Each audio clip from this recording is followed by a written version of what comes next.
آزادی special transmission میں ایک بار پھر آپ کو خوش آمدید کہتے ہیں۔ وطن کی مٹی ذرا ایڑیاں رگڑنے دے، مجھے یقین ہے پانی یہیں سے نکلے گا۔ ایک بار پھر آپ کو جو ہے مبارکباد، دو مبارکبادیں ہم دینا چاہ رہے ہیں، کیونکہ ایک جانب وہ ارشد ندیم جو ہے انہوں نے پاکستان کا نام فخر سے بلند کیا، اور دوسری مبارکباد جو ہے وہ ماہ آزادی کی ہے، اگست کی ہے۔ پروگرام کا سلسلہ آگے بڑھاتے ہیں۔ ہمارے ساتھ جو مہمانان موجود ہیں، ایک جانب دینی اسکالر فضیلت الشیخ عبد المنان راسخ صاحب ہیں، سر بہت شکریہ، دامن وقت میں گنجائش آپ نے نکالی۔ دوسری جانب ہمارے ساتھ حذیفہ شہباز ہیں، حذیفہ جو ہے وہ ملی نغمہ ہمیں سنائیں گے۔ حذیفہ بہت شکریہ دامن وقت میں گنجائش نکالنے کا۔ حذیفہ سب سے پہلے ہمیں ذرا چند اشعار جو ہے وہ ذرا ملی نغمے کے عطا کیجیے۔ اس پرچم کے سائے تلے اب آنا ہے، اپنے پاکستان کو بچانا ہے۔ اس پرچم کے سائے تلے اب آنا ہے، اپنے پاکستان کو بچانا ہے۔ امن کا پرچم ہر سو لہرانا ہے، اپنے پاکستان کو بچانا ہے۔ ہر طرف لہو لہو ہے، خون کا منظر ہے، پیارے وطن پہ کس کی بری آنکھوں کی نظر ہے۔ ہر طرف لہو لہو ہے، خون کا منظر ہے، پیارے وطن پہ کس کی بری آنکھوں کی نظر ہے۔ جان فدا کر دیں گے پاکستان پر، جان فدا کر دیں گے پاکستان پر۔ اس چمن کو پھولوں سے سجانا ہے، اس پرچم کے سائے تلے اب آنا ہے، اپنے پاکستان کو بچانا ہے۔ اپنے وطن کی آن ہے غم، اپنے وطن کی شان ہے، کشور حسین ہے اور عزم عالی شان ہے۔ اپنے وطن کی آن ہے ہم، اپنے وطن کی شان ہے، کشور حسین ہے اور عزم عالی شان ہے۔ جان فدا کر دیں گے پاکستان پر، جان فدا کر دیں گے پاکستان پر۔ بد امنی غر ظلم کو مٹانا ہے، اس پرچم کے سائے تلے اب آنا ہے، اپنے پاکستان کو بچانا ہے۔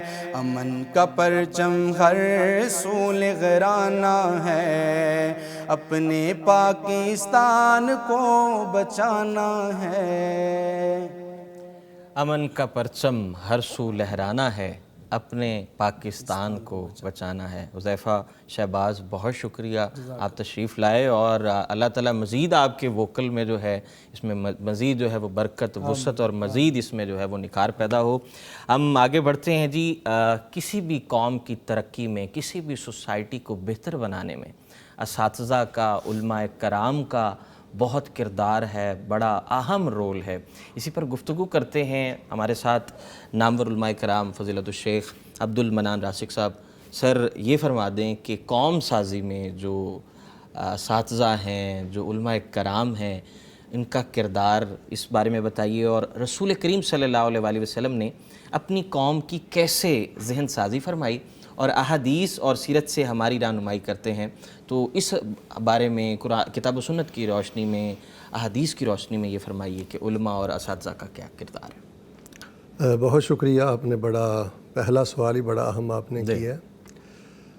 یہ تو سب جانتے ہیں مسلم اور غیر مسلم کہ رسول رحمت علیہ الصلوۃ والسلام نے جس قوم کو مخاطب کیا اور جن کی تربیت کی وہ بڑے منتشر سے لوگ تھے، بکھرے ہوئے لوگ تھے، لڑائی جھگڑے کو پسند کرتے تھے، بڑے جنگجو تھے، یعنی اخلاقی اقدار ان کی بڑی مجموعی طور پہ گری ہوئی تھیں۔ تو رسول رحمت علیہ الصلوۃ والسلام نے جو سب سے بڑا کارنامہ سر انجام دیا ہے نا، ان بکھرے ہوئے منتشر لوگوں کو ایک مثالی قوم بنایا، اور اس قوم کے ایک ایک فرد کو ایسا رتبہ ملا ہے کہ بعد والے پہاڑوں کے برابر اگر سونا بھی خرچ کر دے تو اس قوم کے ایک فرد کے مٹھی بھر جو کا بھی مقابلہ نہیں کر سکتے۔ اندازہ کریں کہ آپ نے ایسی مثالی قوم ان کو بنایا کہ 313 تھے، آلات حرب و ضرب بھی نہیں تھے، زنگ آلودہ ہتھیار تھے، لیکن وہ پورے عرب پہ غالب نہیں آئے، عجم پہ بھی غالب آ گئے۔ تو یہ رسول رحمت علیہ الصلوۃ والسلام نے ان کی ذہن سازی کی، جی تربیت کی، تو ذہن سازی میں اور ان کو قوم بنانے میں جو بنیادی چیز تھی وہ اگر ہم قرآن و حدیث کو دیکھیں تو اس میں بیس ایک تو توحید تھی، ایک رسالت تھی، اور تیسرے نمبر پہ عقیدہ آخرت تھا۔ ان تینوں چیزوں کو رسول اللہ صلی اللہ علیہ وسلم نے بنیاد بنا کر اللہ کی توحید کے ذریعے، رسالت کی اہمیت اور ضرورت کے ذریعے، اور فکر آخرت کے حوالے سے اللہ کی بارگاہ میں جو جواب دہی ہے، ان چیزوں کو بیس بنا کر ایسی ان کی ذہن سازی کی کہ کائنات میں اب ان جیسی کوئی قوم نظر نہیں آتی۔ تو رسول رحمت اللہ صلی اللہ علیہ وسلم نے حسن معاشرت کے بڑے سنہرے اصول بیان کیے ہیں جی، یہ بھی آپ کی ایک ذہن سازی کا بڑا درخشندہ باب ہے، اور آپ علیہ السلام نے انفرادی طور پہ اور اجتماعی طور پہ جو اخلاقی اقدار ہیں وہ پریکٹیکل کر کے دکھلائی ہیں، یعنی پریکٹیکل آپ نے کر کے دکھائی ہیں۔ اور ذہن سازی میں جو ایک بنیادی کردار ہے اور عرب کو قوم بنانے میں وہ یہ ہے کہ آپ نے جہاں حقوق کی بات کی ہے نا جی، تو حقوق دینے کے حوالے سے زیادہ زور دیا ہے، اور لینے کے حوالے سے اگر نہیں بھی ملا تو صبر اور امن میں رہنے کی اہمیت کو بیان کیا۔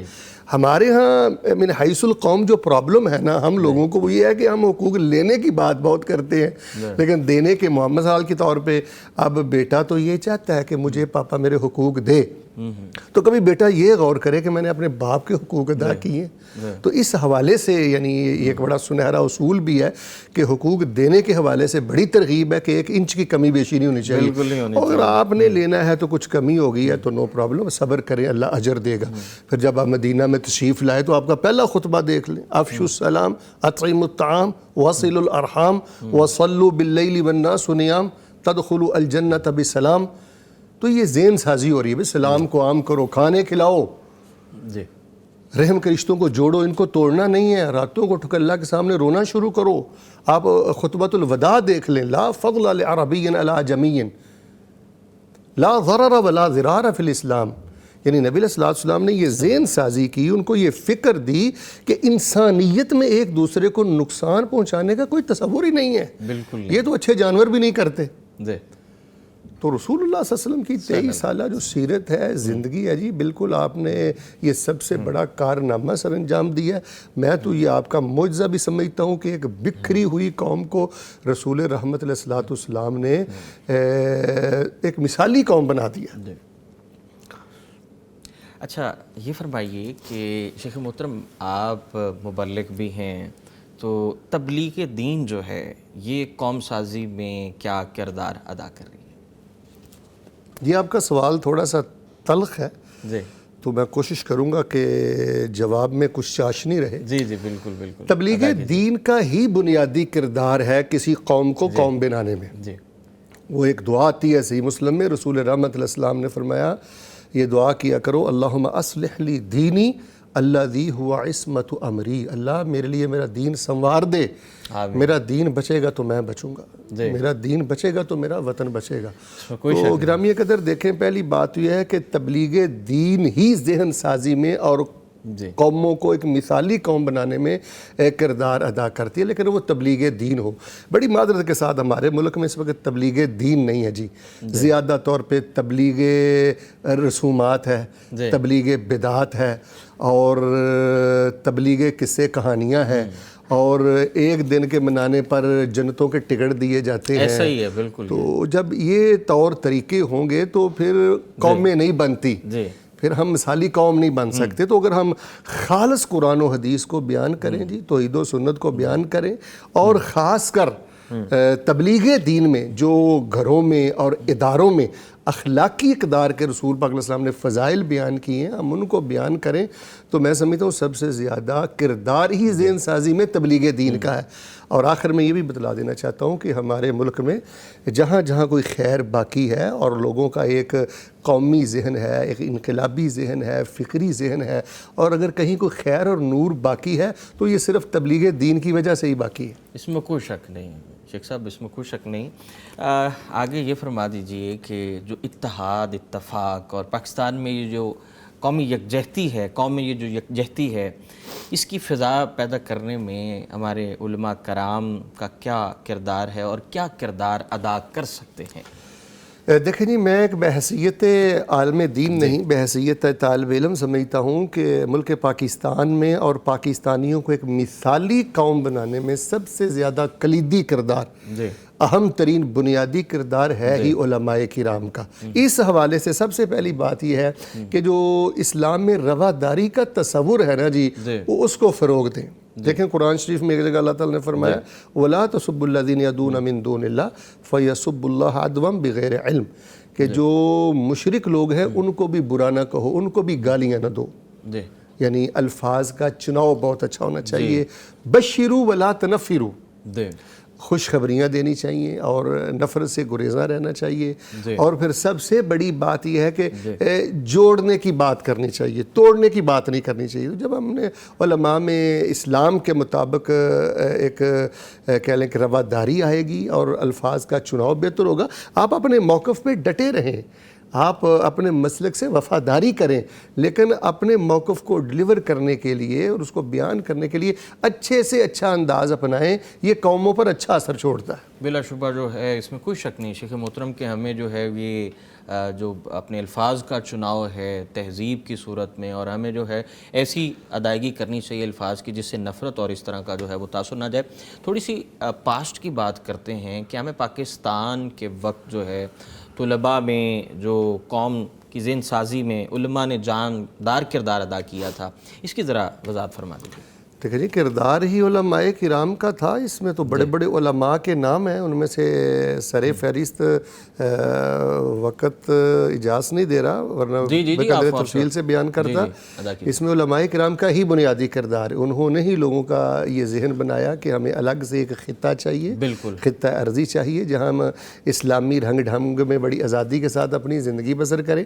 تو علماء کردار کا ہی نمایاں کردار تھا. انہوں نے مضامین لکھے اور انہوں نے بیانات دیے, بڑی پرجوش اور بڑی مؤثر تقاریر انہوں نے کی, اور بڑے بڑے اہم اجلاسوں میں وہ شریک ہوئے. مثال کے طور پہ مولانا ثناء اللہ عمر سری رحمہ اللہ, انہوں نے درجنوں موضوع تحریک آزادی اور قیام پاکستان کے موضوع پر درجنوں موضوعات لکھے. بلکہ پاکستان کی تشریح ان کا ایک بڑا مقبول موضوع ہے. اس میں انہوں نے واضح کیا کہ مسلمانوں کو اسلامی طرز کی زندگی گزارنے کے لیے الگ سے خطہ ارضی چاہیے. اسی طرح مولانا ابراہیم میر سیال کوٹھی رحمہ اللہ کو آپ دیکھیں, وہ کئی ہفتے لکھنؤ میں, بنارس میں ٹھہرے رہے, قیام فرمایا, وہاں مسلم لیگ کے جلسوں میں شریک ہوئے اور بڑی مؤثر تقریریں انہوں نے کی. بلکہ آپ کی 2 کتابیں بہت شاندار ہیں جی, ایک پیغام ہدایت ہے اور ایک تائید مسلم لیگ ہے. اسی طرح مولانا حافظ عبداللہ روپڑی رحمہ اللہ, اور ان کے جو دونوں فتویٰ جات کے ذریعے انہوں نے قیام پاکستان کی بات کی. ان کے دونوں بھتیجے تھے مولانا اسماعیل روپڑی رحمہ اللہ اور مولانا عبدالقادر روپڑی رحمہ اللہ. انہوں نے بڑی پرجوش تقریریں کی, اس حوالے سے قوم کی ذہن سازی کی. اسی طرح اب دلی میں آ جائیں, مولانا عبدالستار دہلوی رحمہ اللہ, اور ان کے والد تھے غالباً مولانا عبدالوہاب دہلوی رحمہ اللہ, ان کا کردار بڑا نمایاں. جونا گڑھی رحمہ اللہ جو تھے, ان کا دلی میں کردار بڑا نمایاں. ہمارے ماضی قریب میں گزرے ہیں مولانا محی الدین لکھوی فیروز پور شہر میں اور ضلع فیروز پور میں, ان کا کردار بڑا نمایاں. مولانا اکرم خان کا کردار بڑا نمایاں. حتیٰ کہ آپ حیران ہوں گے کہ منظوم کلام کے ذریعے مولانا سمسام رحمۃ اللہ علیہ نے بھی بڑا کلیدی کردار ادا کیا. تو آج یہ جو اللہ نے ہمیں آزادی کی نعمت دی ہے اور آج یہ جو اللہ تعالیٰ نے ہمیں ملک پاکستان دیا ہے، یقین کریں اس کی بنیادوں میں اور اس کے آغاز میں سب سے بڑا کردار ہے ہی علماء کرام کا. اس میں کوئی شک. اور میں وطن عزیز کی نوجوان نسل کو پیغام کے ذریعے یہ پیغام دوں گا کہ اپنے علماء کا احترام کیا کریں. اگر کہیں خال کوئی آپ کے سامنے کوئی ایسی مثال آ جائے، کسی عالم سے کوئی مسٹیک یا کمی ہو جائے، تو اس پورے طبقے پر اپنی زبان کو دراز نہ کریں. یہ بہت بڑی نحوست کی بات ہے اور بے برکتی کی بات ہے. جی جی ایسا ہی ہے. ہم لوگ جو ہے وہ نہیں سوچتے اور ہم جناب تانا زنی اور اس طرح کا معاملہ ہم لوگ شروع کر دیتے ہیں. جی کوشش کریں کہ آپ کی زبان میں آپ کی جو الفاظ کا چناؤ ہے وہ اتنا بہتر ہونا چاہیے، اتنا اچھا ہونا چاہیے کہ جس سے کسی کی جو ہے وہ دل آزاری نہ ہو اور کسی ایک مخصوص طبقے کو جو ہے آپ نے ٹارگٹ نہیں کرنا. تو کوشش کیا کیجئے. تو یہاں پر ایک وقت ہوا ہے بریک کا، تو بریک کے بعد انشاءاللہ یہیں سے کنٹینیو کریں.